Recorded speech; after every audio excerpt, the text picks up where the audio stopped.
Hello friends, welcome to our channel Anu's vlog. நம்ம இன்றைக்கி அவல் பாயசம் எப்படி பண்ணலான்ட்டு பார்க்கலாம் வாங்க. அதுக்கு ஒரு பாத்திரத்தில் நெய் எடுத்துகிட்டு முந்திரி பருப்பை போட்டு நல்லா பொன்னிறமாக ஆகிற வரைக்கும் வறுத்தெடுத்துக்கலாம். அந்த முந்திரி பருப்பை தனியாக எடுத்து வச்சுட்டு அதே பாத்திரத்தில் அவல் சேர்த்துக்கலாம்.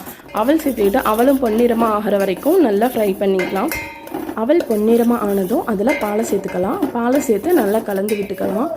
பாலில் அவல் வேகிற வரைக்கும் நல்லா அவலை பாலில் வேக வச்சுக்கலாம். இதை அப்பப்போ அடிக்கடி கிண்டி விட்டுக்கிட்டே இருக்கணும். இப்போ பாருங்கள், பாலில் அவல் ஒரு பாதி அளவு வெந்துருச்சு. இன்னும் மீதி வேகணும். இப்போ அவல் நல்லா முழுசாக வெந்துருச்சு. கையில் எடுத்து பார்த்தாக்கா சாதத்தை மசிக்கிற பதத்தில் இருக்கணும். அந்த பதத்தில் இருக்கும்போது அடுப்பை ஆஃப் பண்ணிவிட்டு அதில் வெள்ளைப்பாகை கலந்துக்கலாம்.